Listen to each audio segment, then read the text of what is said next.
Hello my dearest friends, welcome or welcome back to my channel, Danan the Book Hunt.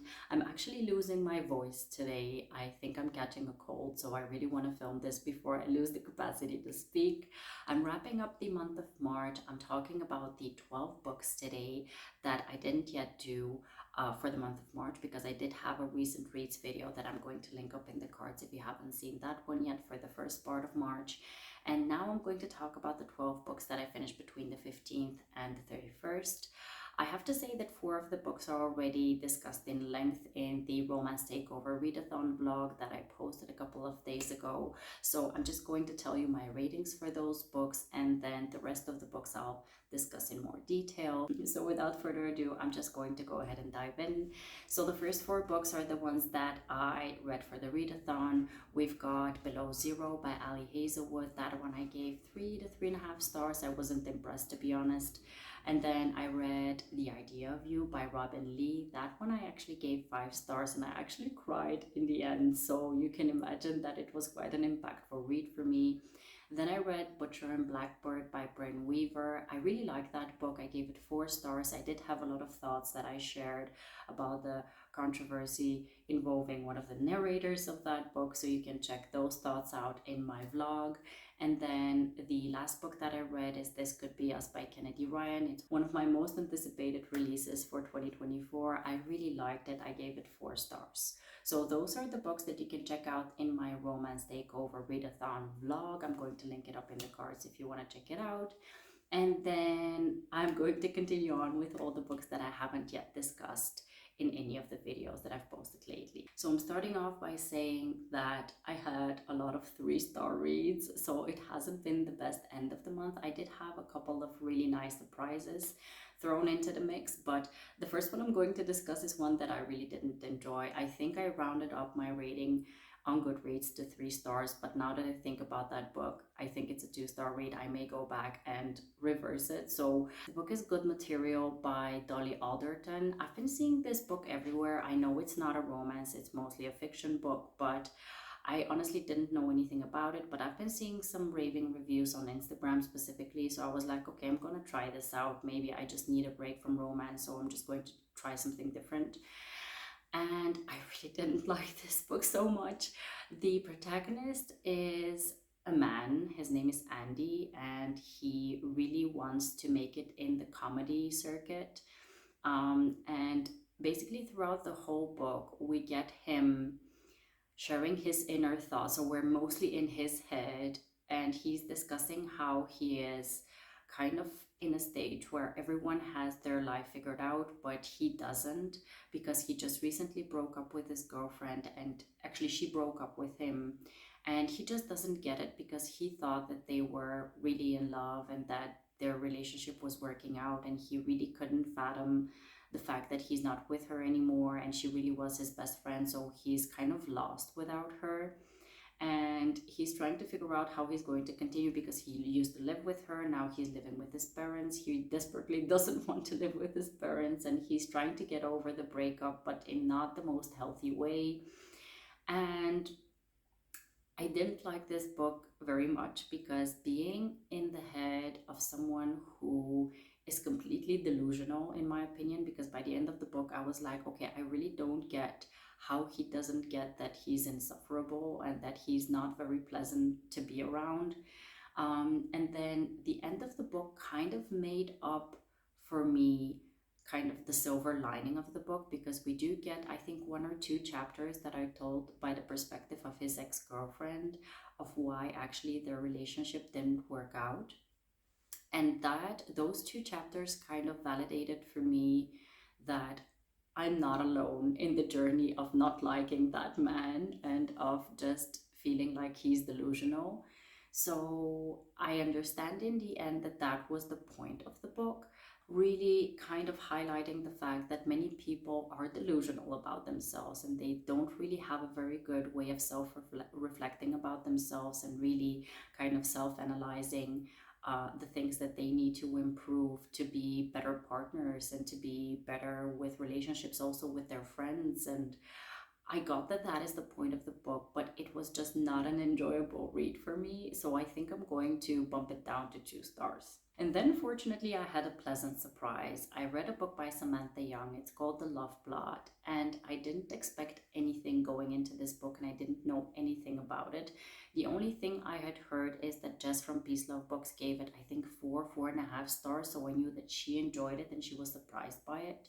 But I didn't know anything about the plot. I didn't know anything about the tropes. I just went in blindly and I was really pleasantly surprised. This book centers on our heroine, who is a very interesting character. I think I was so pleasantly surprised by this book because she is very different from any type of heroine that I've really read about. She was raised by hippie parents, and basically, because she was raised in the way that she was, she very much is a commitment phobe, and she very much has kind of a philosophy for herself in life that she doesn't want to have like the steady job, like the stable job. She doesn't want to fall into the patterns of everyone's stereotypes and routines. She just wants to enjoy life as much as she can. So she has found for herself jobs that will make do for her, so she will have financial stability somehow. But at the same time, they're not very conventional jobs. So she is kind of like a an actor for kids' birthday parties, and she's also a line sitter. So people pay her to stand in line for things that they want, like concert tickets, theater tickets, or like products that, like a book that is going to come out, and the person doesn't have time to stand in line to buy it. So she's a line sitter. So one day when she's at this kid's birthday party, she is dressed up as like a Disney princess or something, and she overhears someone talking about her in not a very nice way. And it's this guy who, first of all, she saw him and she thought that he was cute, but then when she heard him talking about her, she was really put off by him. And then a couple of days later, when she was line sitting, she came across him and she decides to kind of embarrass him in public, and they start a conversation together. And they're very much opposites, and he basically decides that he wants her to play his fake girlfriend in front of his family because he has a point to prove to them. And they strike up this fake relationship where they're going to fake date. So this fake dating scenario turns into more, but in a very kind of a natural and organic way. I really love the development of their relationship, and I also loved like her way of thinking and her philosophy in life, and how it was a very valid point the way that she was brought up, that she turned out the way that she turned out to be. And I really loved how he tried to break down her barriers and her fears, and how he tried to motivate her to see life in a bit of a different way than what she's used to. So this was a pleasant surprise for me. I gave it 4 stars. And then I picked up a book that I was very intrigued to read because of the gorgeous cover. The book is called Do Your Worst by Rosie Danan. This book features very much a hate to love relationship. We've got our heroine, who's an American. She goes to Scotland because she, as a profession, is a curse breaker, and she's been hired by this estate, this huge like castle-like estate, to break a curse that is very famous there. So she goes over there, and the hero is an archaeologist, and he has been hired at the same time to kind of figure out the same thing, but not so much the curse part, more like how to preserve certain things within the estate and how to make it a better selling place. So yeah, they meet each other, and obviously they're very much opposites of each other because she is someone who believes in curses and magic and extraterrestrial stuff, while he is very much into science. So they definitely butt heads on that part. And then they need to work together to figure out everything that is involving this castle. And like I mentioned, it's very much hate to love, kind of enemies to lovers situation. And here I do have to say that I was disappointed by the romance itself because I felt like both the hero and heroine were kind of mean to each other. And that, like, there is a very fine line within hate to love and enemies to lovers where if they are too mean to each other, or if they say certain things to each other, for me it feels like there's no way to go back after that to a romantic plot. It feels like it's not very genuine to me, and it feels like they either need to really grovel to get to a part where it becomes believable for me, and in this case I didn't feel that. So while the setting was really great, it was very atmospheric, and I really liked like the adventure part of the plot, I wasn't really hooked on the romance, so I gave it 3 stars. Next up, I read a new release that I was also very much anticipating. It's by Tia Williams. I loved 7 Days in June by this author, so I knew that I would really want to pick up the next release by this author. The new release is A Love Song for Ricki, and this was a very different kind of a book because it does have some magical realism to it, and it involves a certain variety of time travel. And I know that a lot of people are saying that it resembles The Invisible Life of Addie LaRue, I think the book was called. And I'm not sure, I never picked that book up because I knew I wasn't going to like it because of that aspect of the book. And I didn't know about this book that it had the same. So when I started reading it, I was really slow into getting into it. So the first 50% of the book were kind of a drag for me. But then once I got hooked on the story and on how atmospheric the book was written, I definitely enjoyed the second half of the book. I gave it 3 stars because, like I mentioned, it's just not my thing. A lot of people who like and enjoy these kinds of stories will probably give this book 5 stars.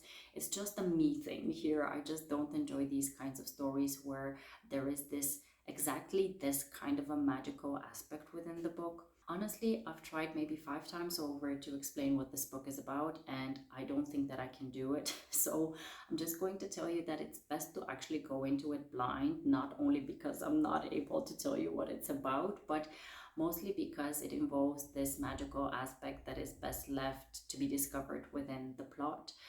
There is definitely a romance within the book, but I think that the main vocal points within the book are more relating to the history of one of the characters, as well as what kind of a key part the heroine plays within that history. So I'm just going to leave it at that because it's already difficult for me to talk about. And like I mentioned, I gave it 3 stars. The next book was another pleasant surprise because, again, I knew nothing about this book. I knew it's a new release and I've enjoyed many of the books by this author before, so I knew I was going to pick it up. The book is Ready or Not by Cara, Bastone, and this one was an audiobook that I was able to pick up, I think maybe at the best possible time for me to pick it up because I had just read a couple of 3-star reads and I really was desperately looking for a book that will kind of improve my mood, so I was really happy to read it. The book centers on our heroine who, after a one-night hookup, becomes pregnant. So this is definitely a surprise pregnancy book. It's already from like the first page, it's evident that there is a surprise pregnancy within the book. So I know that a lot of people don't enjoy these, but I really found that this one was done in a very good way. And the interesting part is that the romance is not between the heroine and the baby daddy, but between the heroine and her best friend's brother. And this is definitely a friends to lovers romance. It's also a romance with a pining hero, and it's also a romance where, while the romance is very prominent within the book, we also get a lot of thoughts of the heroine of how she's dealing with this surprise pregnancy because she definitely wasn't ready for it. And as someone who has gone through a pregnancy, even though for me it wasn't a surprise pregnancy, I can definitely relate to a lot of the thoughts and a lot of the things that are going through your head and through your body when you're pregnant. So I enjoyed that part of the story a lot. There were things that were a little problematic for me within the plot. The heroine was definitely delusional when it comes to certain things within life once you become pregnant, but if we ignore those little parts within the story, it was really, really enjoyable. So I gave this one 4 stars. Next up, I read a book that is going to be featured in a vlog in a couple of weeks' time. I'm not sure when I'm going to be able to finish it, but I hope that I can finish it soon. It's a vlog where I'm going to be reading non-romance books. So books from other genres like thrillers and fiction books and stuff like that. So this one is called Anita de Monte Loves Last. and I cannot pronounce the author's name. Apologies. I'm going to link up the cover somewhere up so you can see it. And I'm just going to tell you that I had the most difficult time reading this book in my life. I don't think I've ever been as torn about what to rate this book as like ever. And it's a very interesting story where it turns out that the author has had inspiration from a real life story to write about a real life person who is an artist. And yeah, I don't know how to explain without ruining too much because you're going to hear all my thoughts in the vlog anyway. But basically, my issues with this book were that the author never mentioned anywhere in the book, like in the acknowledgements or anywhere, that this book is based on a real life person's life, even though it's just like inspiration and kind of they've written this book as maybe a homage or whatever. It's just not mentioned that it's based on their life, so it's kind of a reimagining. But at the same time, this person has living relatives who have read the book and are kind of not happy with how the heroine was portrayed. So I really had a difficult time with it, knowing all of that. It was beautifully written. There were very many things that I really enjoyed within the story, but just knowing that, kind of, you'll hear my thoughts in the vlog, like why I had such a difficult time reading it.